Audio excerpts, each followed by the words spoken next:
Welcome back to the channel. Today I am showcasing my SBDC033J1 Sumo, aka the mighty Blumo. Still on vacation, guys. I got a few more days left. The week has gone by extremely fast. And again, just just enjoying the time, doing what I need to do, taking care of business on my time off, and enjoying wearing my watch collection. This was my first Seiko purchase, probably about 6, 7 years ago. I don't know, guys, but I've had this watch a while. This watch has been amazing. It's keeping the exact time that when I first got it. I believe it's running about plus 5 seconds a day. It hasn't deviated from that. This watch has been really incredible. My SLA047J1 Marine Master 300 saturation diver is running about, plus 5 seconds a day as well. The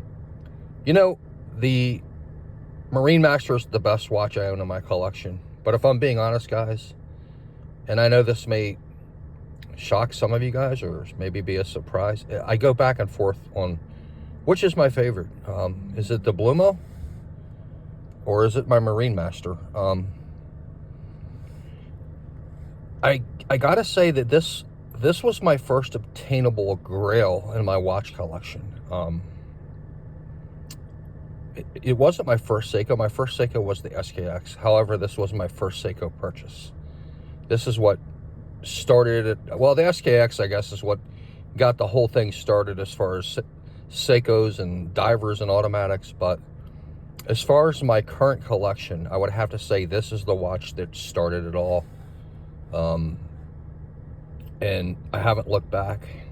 I still say, I know there's many haters out there and critics of Seiko, but I still say that for the money, you can't buy a better watch.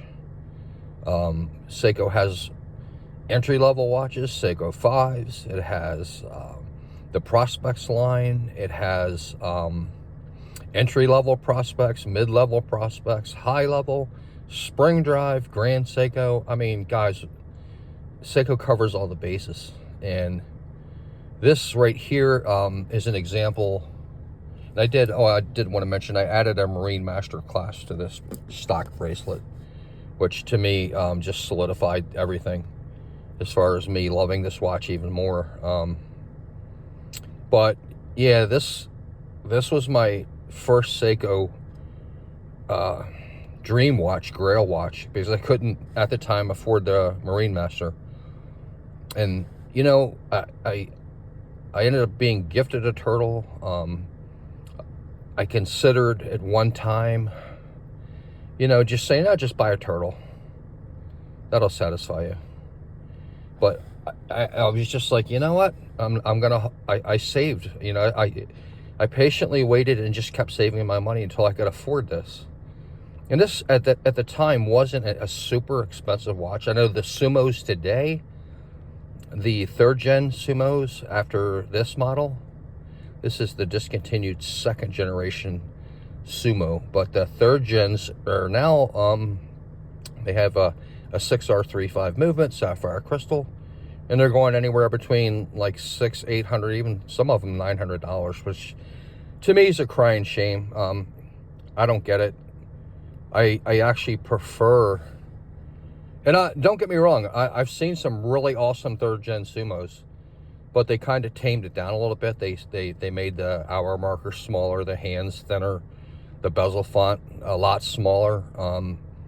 There's just something about the original first and 2nd generation Sumos. They should have just left it. I don't know why they could have upgraded the movement, given it the sapphire crystal, and just left it.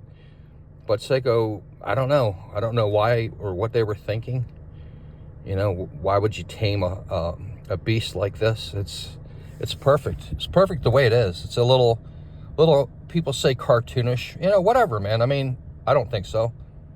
I think it's freaking phenomenal. I think it's a statement piece in the Seiko collection.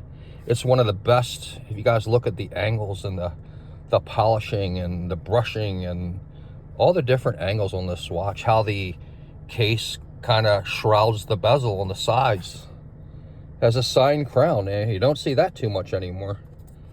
But it's just one of my favorite watches, man. And like I said, it's a coin toss some days, the Blumo or the Marine Master. There's no doubt that the Marine Master is a much better watch.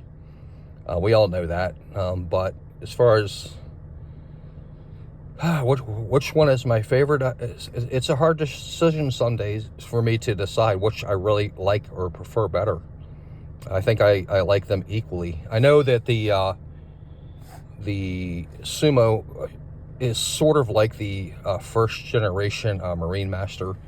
It's a highly polished, and I would almost go on to say that the polishing on these Sumos it's almost like Zaratsu finish polishing. It's really phenomenal. But it's a non-diashield watch as well, and